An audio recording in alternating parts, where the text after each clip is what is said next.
নমস্কার বন্ধুরা, আমি সঙ্গীতা। আমার জি কুকারি চ্যানেলে আপনাদের সবাইকে স্বাগতম।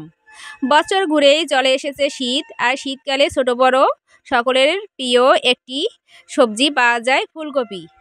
ফুলকপি মাছ দিয়ে রান্না হোক বা নিরামিষ রান্না হোক, যেভাবেই রান্না করা হয় খুবই ভালো লাগে, আমার খুব প্রিয়। আর সাথে যদি হয় ইলিশ মাছ, তাহলে তো কতই না মজা। আমি আজকে আপনাদের ফুলকপি দিয়ে ইলিশ মাছ রান্না করে দেখাবো।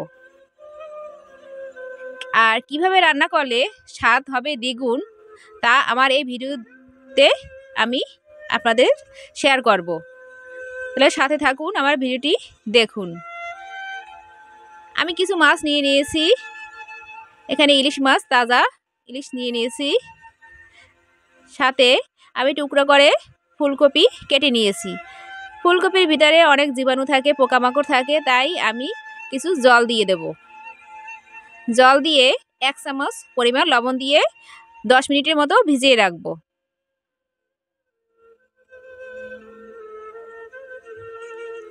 দশ মিনিট তো ভিজিয়ে রাখলে ফুলকপির ভিতরে জীবাণু বেরিয়ে যাবে।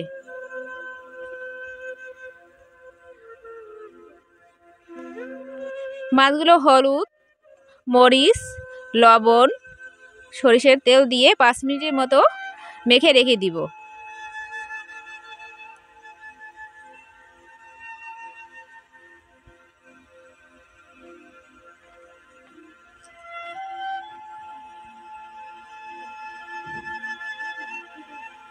ইলিশ মাছ একটু নরমই হয়, যেহেতু আমার মাছে ডিম হয়েছে। ডিম মারা ইলিশ মাছ একটু নরম হয়, তাই হালকা হাতে মেখে রেখে দিব। ফুলকপিগুলো জল থেকে তুলে নিব। তুলে নিয়ে হলুদ লবণ দিয়ে মেখে রাখবো।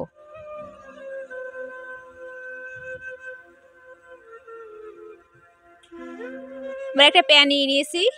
প্যানে আমি যে মাছগুলো মেখে রেখেছিলাম, সেই মাছগুলো ভেজে নিব। মাছটা আমি অতিরিক্ত ভাজবো না, হালকা করে ভেজে নিব।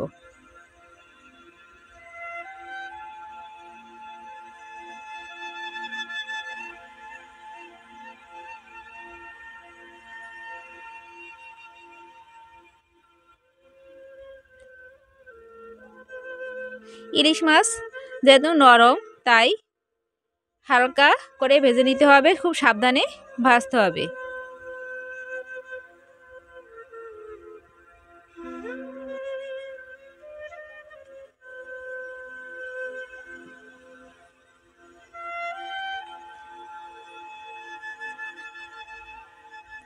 মাছের একটা সাইড আমার ভাজা হয়ে গেছে, অন্য সাইডটাও ভেজে নিব।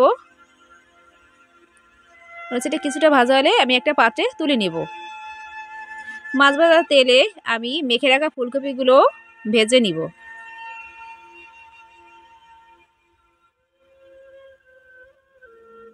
হালকা ভেজে তুলে নিব। আমি একটা বাটি নিয়ে নিয়েছি।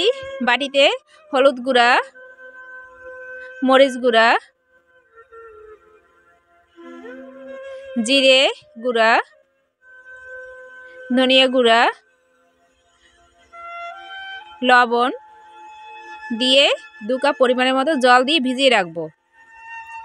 যেহেতু আজকে আমি গুঁড়া দিয়ে রান্না করতেছি, গুঁড়াটা আগে ভিজিয়ে রাখলে তরকারির স্বাদটা বাড়িয়ে তোলে।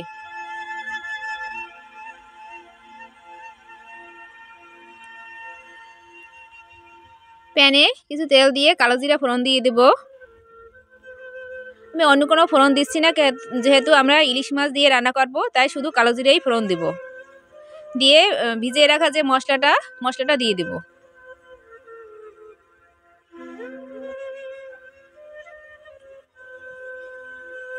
দিয়ে হালকা একটু নেড়ে ছেড়ে দিয়ে তেলটা ছেড়ে দিলে আমি সর্ষে, পোস্ত, কাঁচামরিচ পেস্ট করে রেখেছিলাম, পেস্টটা দিয়ে দেব। পেস্টটা দিয়ে কিছুক্ষণ নাড়ি ছেড়ে নেব।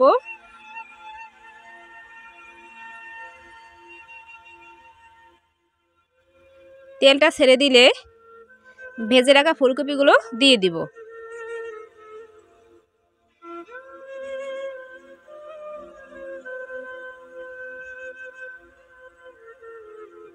দিয়ে একটু হালকা কষিয়ে নিয়ে আমি গরম জল দিয়ে দেব।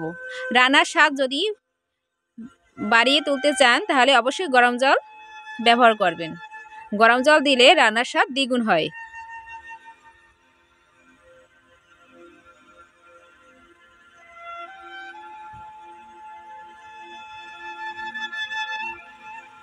কিছুক্ষণ ফুটে ওঠার পরে আমি ভেজে রাখা মাছগুলো দিয়ে দেব। এখানে আমি অতিরিক্ত কোনো মশলা ব্যবহার করতেছি না, কারণ ফুলকপি দিয়ে ইলিশ রান্না করতেছি। ইলিশ মাছে বেশ অতিরিক্ত মশলা দিলে স্বাদ নষ্ট হয়ে যায়।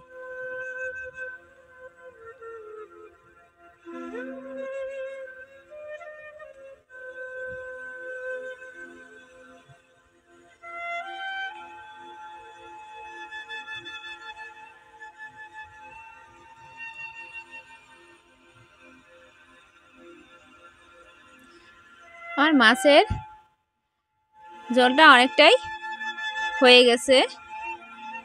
এবার আমি একটা পাত্রে নামিয়ে নিব। দেখুন দেখতে কত সুন্দর হয়েছে, খেতেই কত মিনা স্বাদ। আমি গন্ধটা নিতে পারতেছি, আপনারা অনুভব করুন।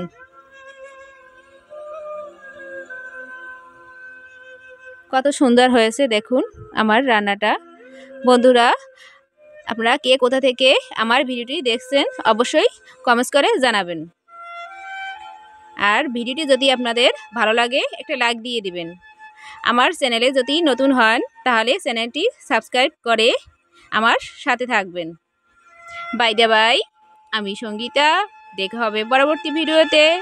ভালো থাকবেন, সুস্থ থাকবেন।